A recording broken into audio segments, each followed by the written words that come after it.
गुरु ब्रह्मा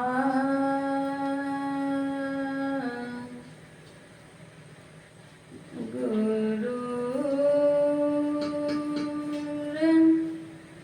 विष्णु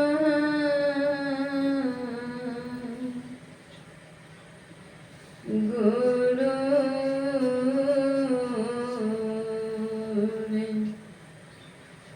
देव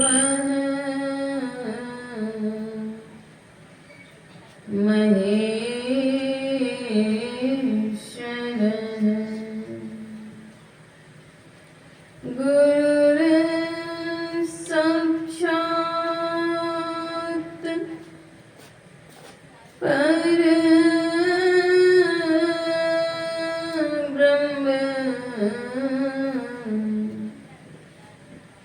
तस्मै श्री गुरवे नमः।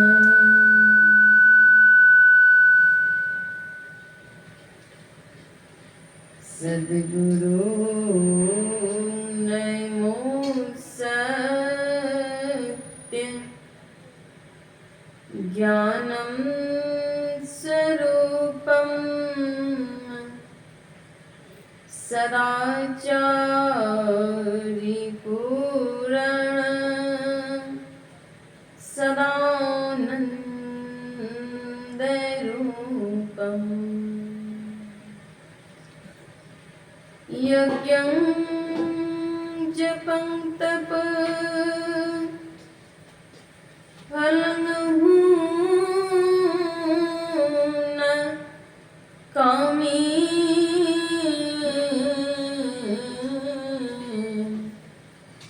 यक सद्गुरु पद नमामि नमामि यक सद्गुरु पद नमामि नमामि। मेरा मुझ में कुछ नहीं जो कुछ गुरु तो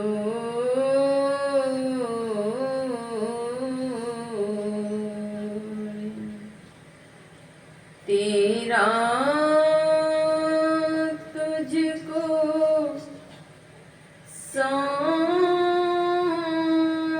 सौंपते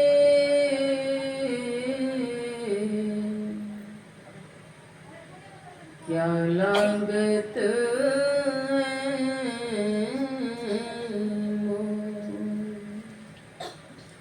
तेरा तुझको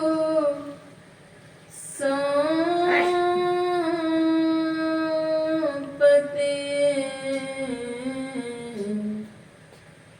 क्या लागत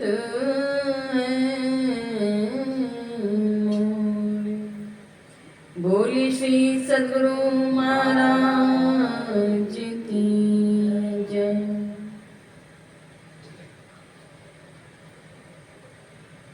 बीसवीं शताब्दी के महान संत करुणा निधान सर्वत्र सुजान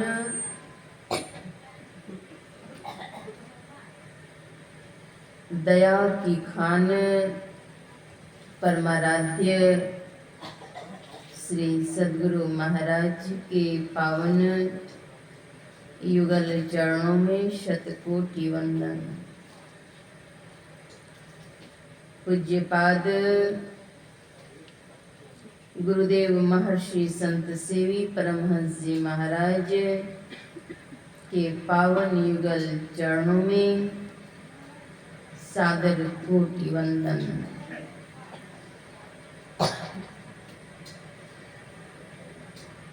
संतमत सत्संग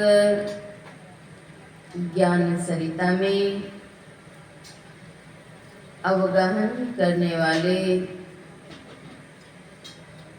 उपस्थित धर्म प्रेमी सज्जन वृंद, आदरणीय माताओं एवं पुण्यवती बहनों, सबों का हार्दिक अभिनंदन।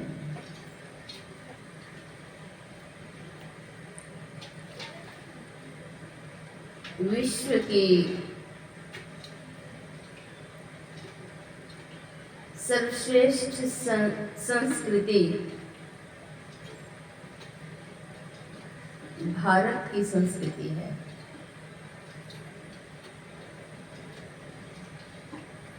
यहाँ की आबो हवा में आध्यात्मिकता का संपूर्ण समाया हुआ है।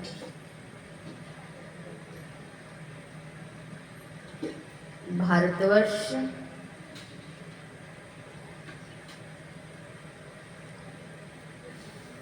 की वसुंधरा की कोख से ही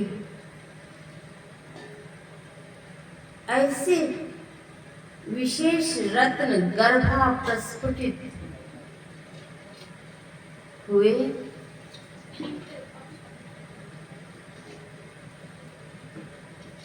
जिन्होंने की अन्य देशों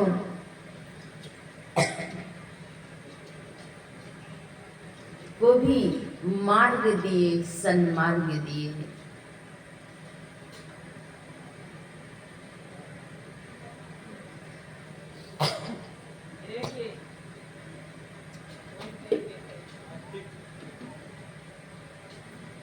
भारतीय संस्कृति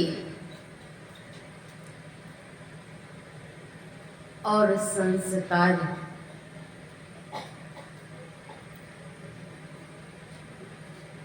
के संरक्षण पाने के लिए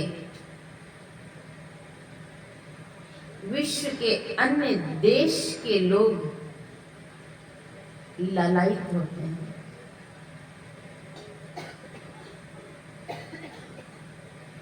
यहाँ आकर के अन्य देशों के लोगों ने मार्ग लिए। यहाँ की संस्कृति सर्वोत्तम संस्कृति है।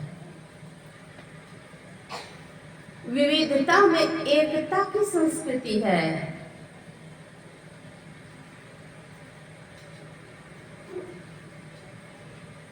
यहाँ की वसुंधरा से ऐसे संत अवतरित हुए जिन्होंने की उच्च कोटि की साधना करके परम सत्य का साक्षात्कार किए, तदाकार किए,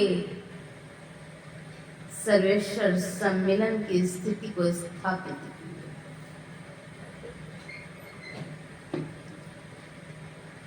आधुनिक काल 20वीं शताब्दी में परमाराध्य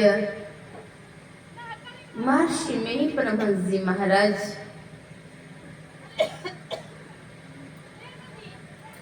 पूर्णिया जिले के सिकलीगढ़ धरहरा नामक स्थान पर अवतरित हुए।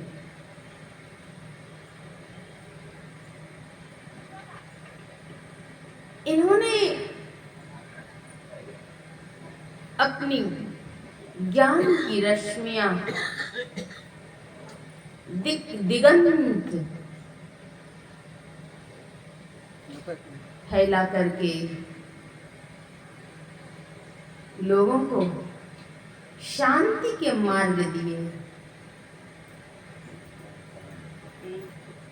जन्म काल से ही के सिर पर 7 जटाएं मौजूद थे, जो कि जन्मजात योगी के लक्षण थे। सिर पर रहती 7 जटाएं माता ने सुलझा दिया। सिर पर 7 जटाएं मौजूद थी, माता ने सुलझा दिया। भारत भूखी इस मिट्टी पर, पुण्य भूमि की इस धरती पर, महर्षि मिहि ने अवतार लिया।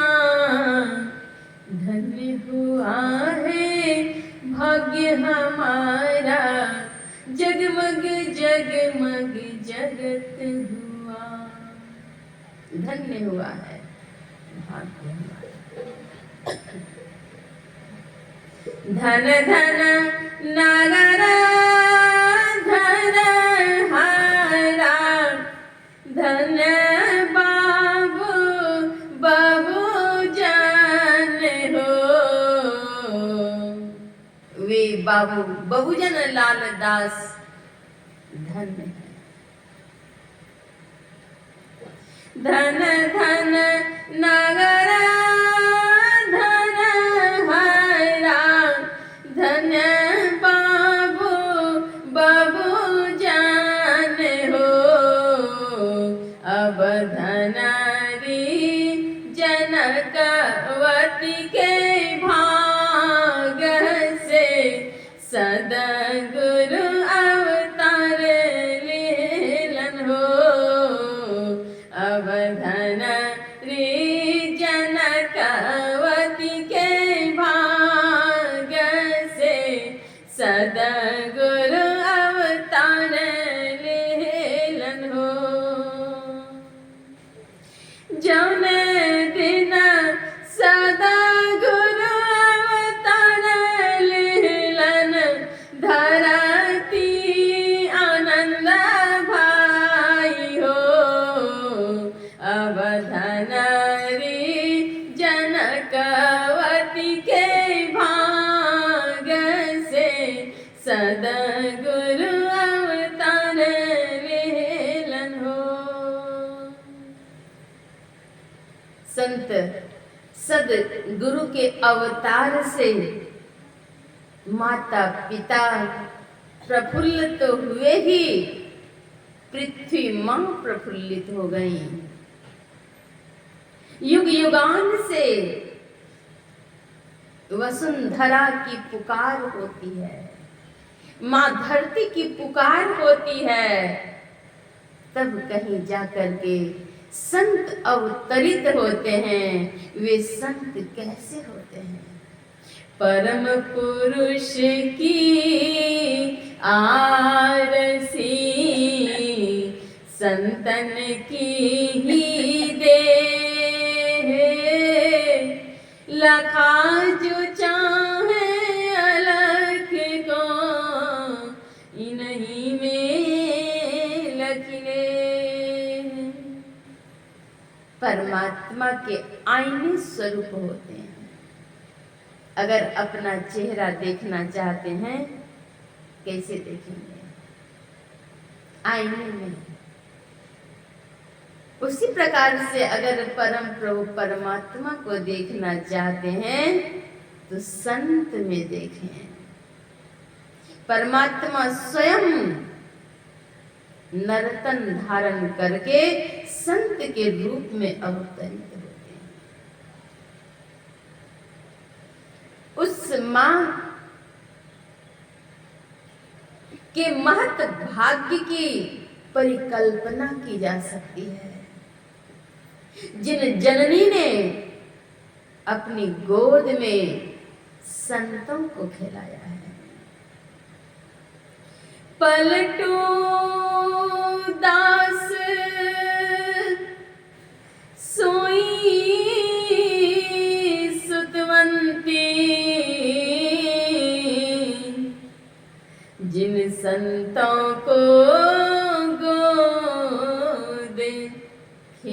आया है।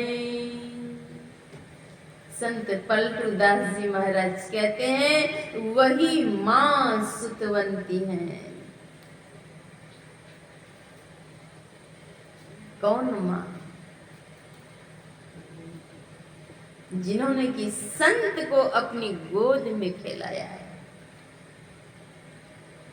समस्त संसार के आंसुओं को पोंछने वाले संत, वे संत मां की गोद में किलकार कर रहे हैं और किसी भी प्रकार से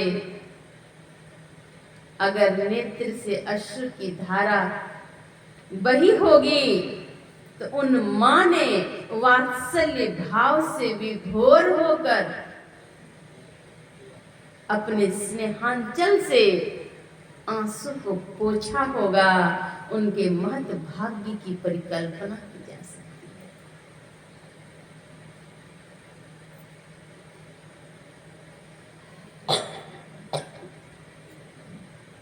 जननी कौन? जननी तो सभी है, बहुत है, मां बहुत है, लेकिन वे मां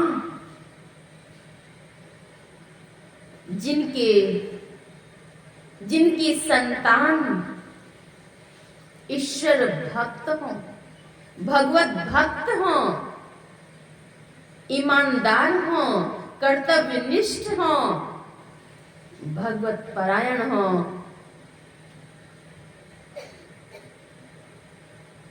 वे सुतवंती कहलाती हैं। उनके महत भाग्य की परिकल्पना की जा सकती है।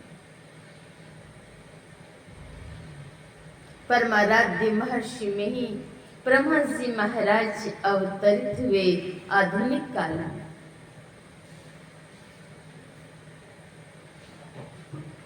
विद्यालय में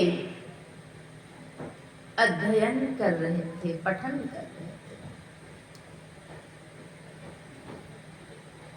बाल्यकाल में ही पिता रामचरितमानस के पाठ करते थे। पिता के रामचरितमानस के पाठ को श्रवण करके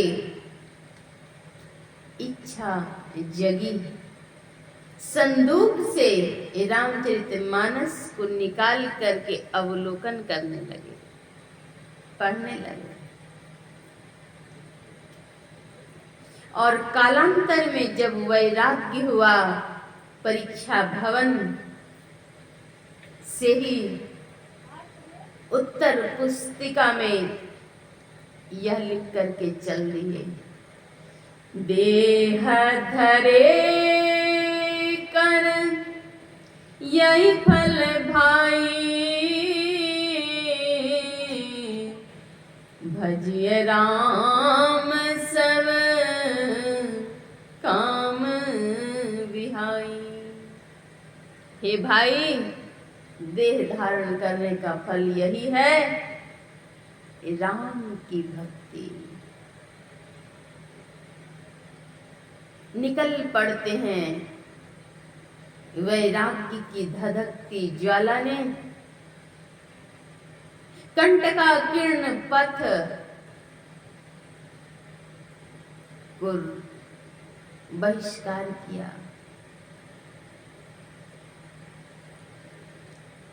निकल पड़े।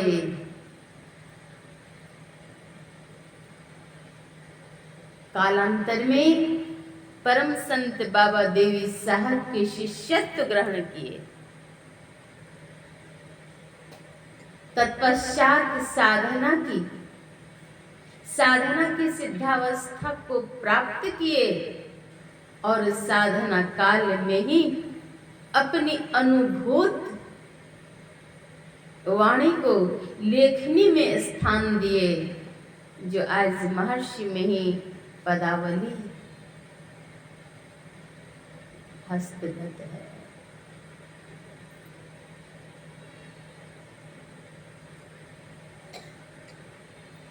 गुरु महाराज ने अहेतु की कृपा की,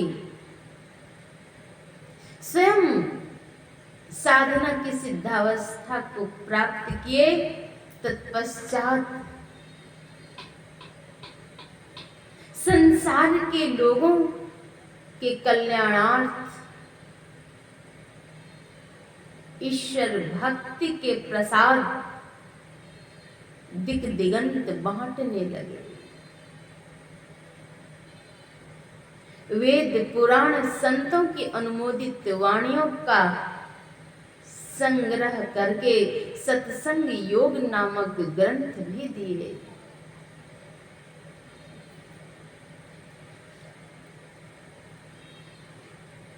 परमाराध्य गुरुदेव महर्षि में ही परमहंस जी महाराज की ही महती कृपा है कि आज हम सब मिल करके एक साथ सत्संग कर रहे हैं, स्तुति विनती भजन कीर्तन का गायन कर रहे हैं। स्तुति विनती परमाराध्य महर्षि में ही परमहंस जी महाराज ने स्वयं रचित की है।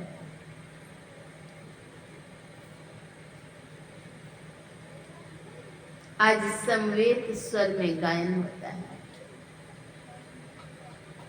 पहले सत्संग की और ध्यान की यह व्यवस्था थी। जो कोई महर्षि में आश्रम कुप्पा घाट में दर्शनार्थी जाते थे,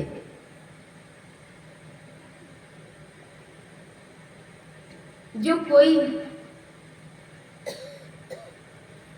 जाते थे वे और जो आश्रमवासी थे वे सबको 3 बजे से कुछ मिनट पहले ही जग जाने पड़ते थे। ब्रह्म मुहूर्त में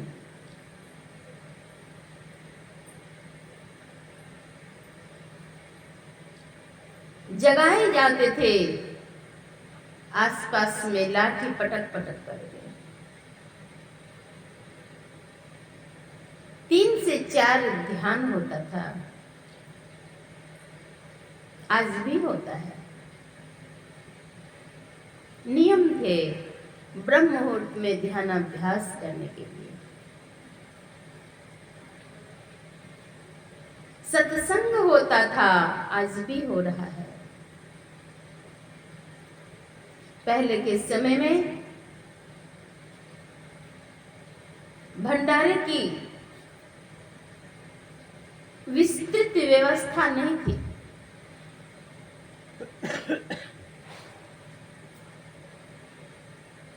गुरु महाराज की जयंती पर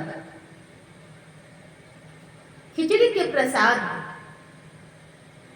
बनते थे, बांटे जाते थे। जिला वार्षिक,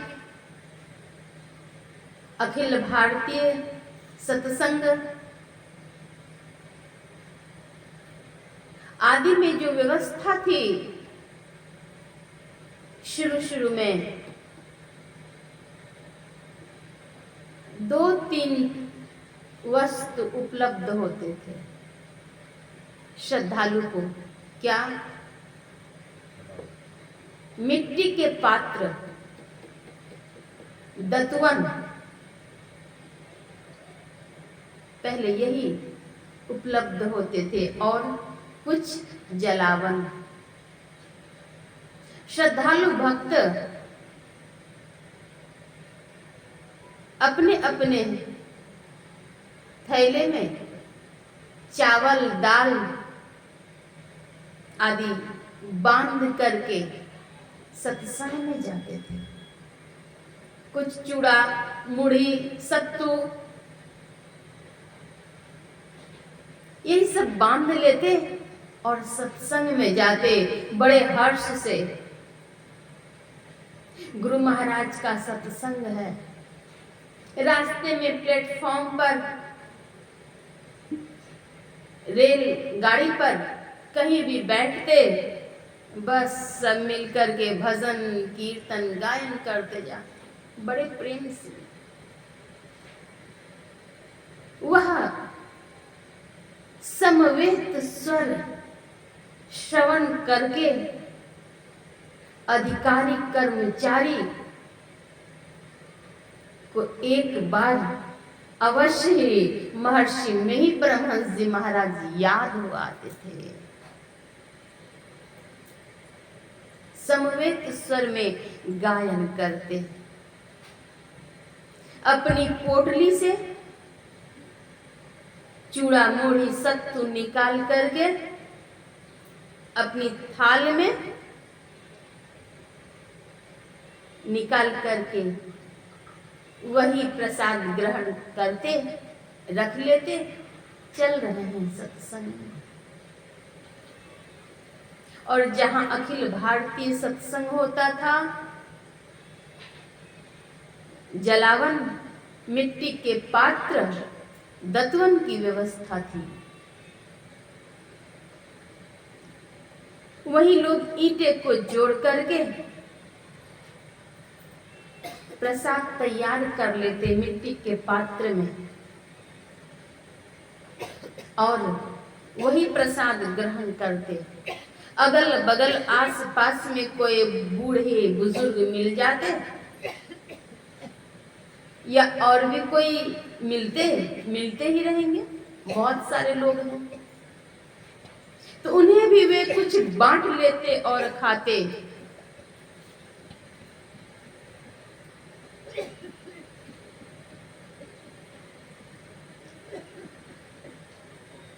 उस समय लोगों के मन में यह धारणा थी कि अगर दूसरे का अन्न खाएंगे तो मेरे पुण्य बंट जाएंगे।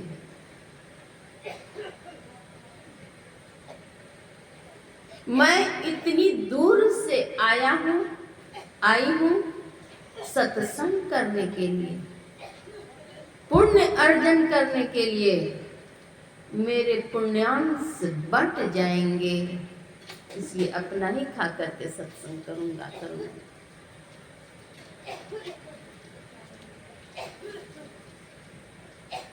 कुछ लोगों में ऐसी आत्मीयता होती है, उन्हें गर्म पानी या लौंग कुछ दे दो।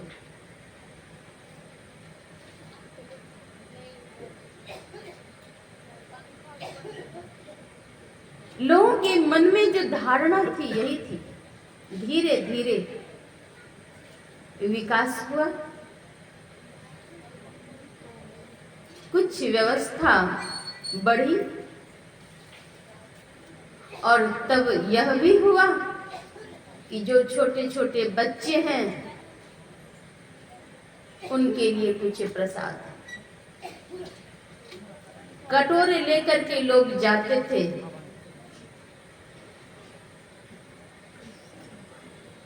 और वहीं भंडारे में जाकर के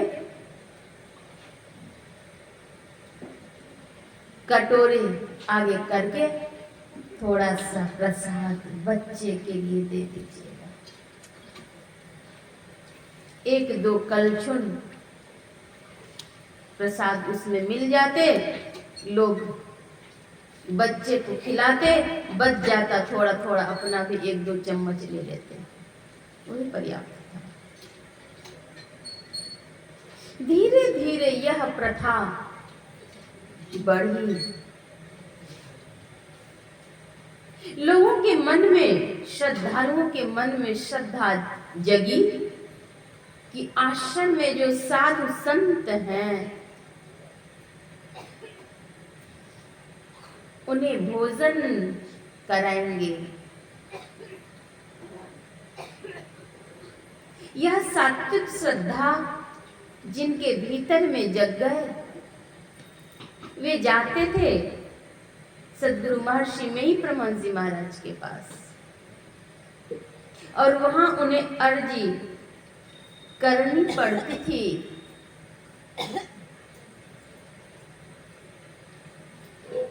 गुरु महाराज,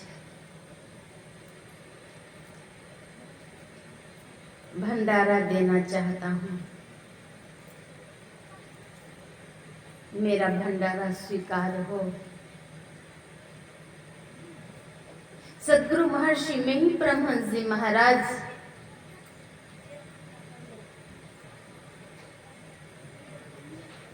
उन्हें देखते थे, आत्मदृष्टि से उनका निरीक्षण परीक्षण करते थे और तब आदेश देते थे। कभी कभी तो लोगों को 2 बार 4 बार जाकर के अर्जी करनी पड़ती थी और तब अर्जी स्वीकृत होती थी। सामग्री की सूची कार्यालय से जाकर के लेनी होती थी और श्रद्धालु भक्त कैसे तैयार करते थे?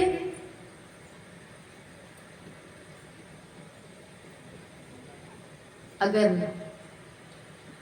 पूरी सब्जी खीर का भंडारा देना हो तो वे अच्छी तरह से गेहूं को पवित्र करके, जैसे कि छठ महापर्व में माताएं गेहूं को बीनती हैं, धोकर के सुखाती हैं, सात्विक घर, सत्संगी, श्रद्धालु भक्त के ही भंडारा स्वीकृत होते थे।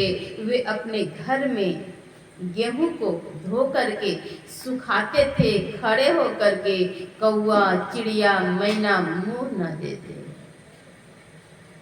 उसे सुखा करके एकत्रित करके छठ महापर्व जैसे ही उस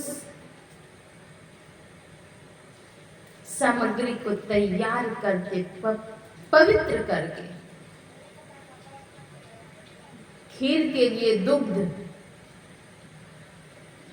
भी अच्छे बर्तन में उसे बंद करके तब ले जाते। मसाला हल्दी सब धो करके सुखा करके फिर जाते में पीस करके धोए हुए डब्बे में बंद करके और तब ले करके जाते थे। तब वहां भंडारा होता था, देशी घी में पूड़ियां छनती थी, पूड़ी खीर सब्जी के भंडारा होते थे, साधु संतों का भंडारा होता था।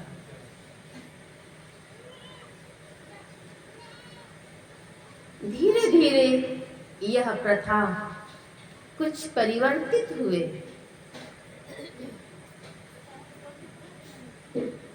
अब तो रिफाइंड तेल में भी चलता है और अब लोग बिना मेहनत किए सूखे सूखे पैसे जा करके जमा करते हैं, उनका भंडारा होता है। उसमें बहुत सारे लोग अब बढ़ गए, श्रद्धालु आते हैं, भंडारा होता है।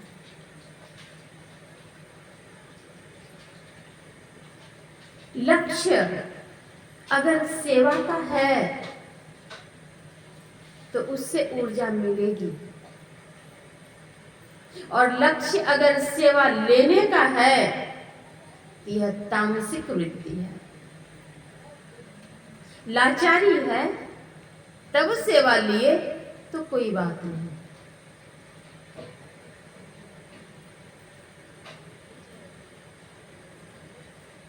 सेवा करने से सद्गुण आता है। तुलसी यह संसार में 5 रत्न है सार, संत समागम हरि कथा, दया दान उपकार। 5 रत्न हैं सार। क्या क्या? संत समागम और हरि कथा, दया दान उपकार, ये 5 रत्न हैं।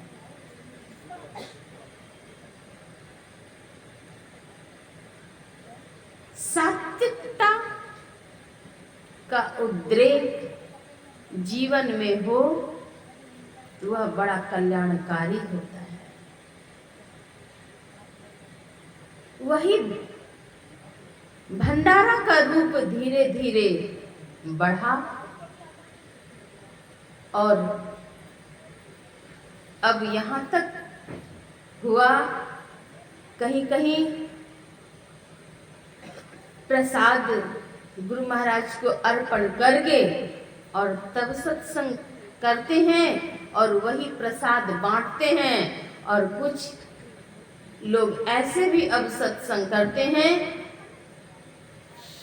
कि बहुत सारी भोज्य सामग्री तैयार करके भरपेट भोजन वाला भंडारा भी तैयार लोग कराते हैं और बांटते हैं, खिलाते हैं। पहले के लोगों की धारणा थी कि हमारे पुण्य बढ़ जाएंगे। अब धारणा में भी कुछ परिवर्तन हुए। अगर धारणा यह है कि प्रसाद ग्रहण करके जीवन को सफल बनाएंगे, तो प्रसाद के भी कई रूप हैं। ज्ञान रूपी प्रसाद जब तक स्वीकार नहीं करेंगे तो केवल अन्न भोग के प्रसाद से कुछ काल तृप्ति अवश्य होगी और प्रसाद के तो फल हैं ही। लेकिन अगर वहां पर केवल धारणा रहे कि पेट भर जाने के लिए, वह फल नहीं मिलेगा।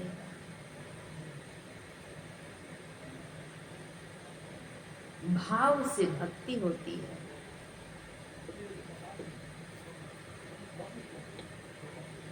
श्रद्धा, प्रेम, विश्वास, लगन, इसका होना जीवन में अति आवश्यक है। लोग भंडारे का प्रसाद ग्रहण तो करते हैं, लेकिन इसके साथ ही क्या करते हैं? बगल से एक कटोरा रखेंगे। इसके बाद भी क्या? अपने मन में संतुष्टि नहीं होती, थाल में बहुत ज्यादा लेंगे, बर्बाद करेंगे। अन्न को औषधि कहा गया है। अन्न ब्रह्म है। अन्न को फेंकना नहीं चाहिए, बर्बाद नहीं करना चाहिए। वही अन्न शाप देता है। प्रेम से ग्रहण करना चाहिए और उतना ही ग्रहण करें जितना थाल में लें, उतना ग्रहण करें, फेंकने के हिसाब से नहीं। महर्षि में आश्रम कुप्पा घाट के भंडारे में भी लोग जाते हैं और वहां फेंकने लगते हैं। नियम है, फेंकिए नहीं। गुरु महाराज का प्रसाद है। प्रसाद ग्रहण करके आनंद अतिरेक हो, ग्रहण करें तो फेंके नहीं। कुछ थाल से बाहर और कुछ थाल में लेकर के चले जाते हैं।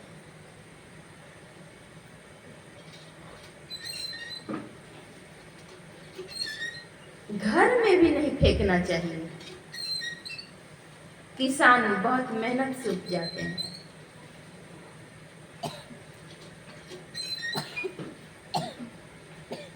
बहुत व्यक्ति ऐसे भी हैं समाज में जो कि अन्न के लिए तरसते हैं, अगर वैसे लोगों में बांट देंगे, खिला देंगे, उन्हें तृप्ति होगी, तो वह फलदायी होगा और बर्बाद कर देने से नुकसान होगा। साधु संतों की संगति को प्रथम भक्ति की संज्ञा दी गई है। पहली भक्ति है संतों की संगति। प्रसाद ग्रहण कैसा करें? तन का भोजन है अन्न, जल, फल, फूल, मेवा, मिष्टान्न, दुग्ध, घृत इत्यादि।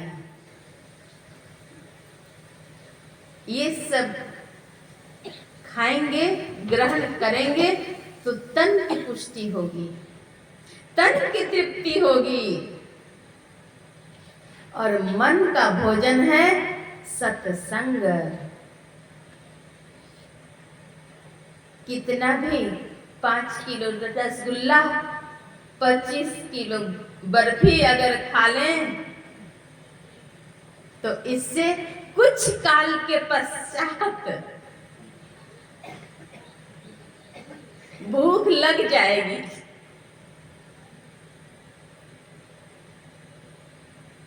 तन का भोजन है यह।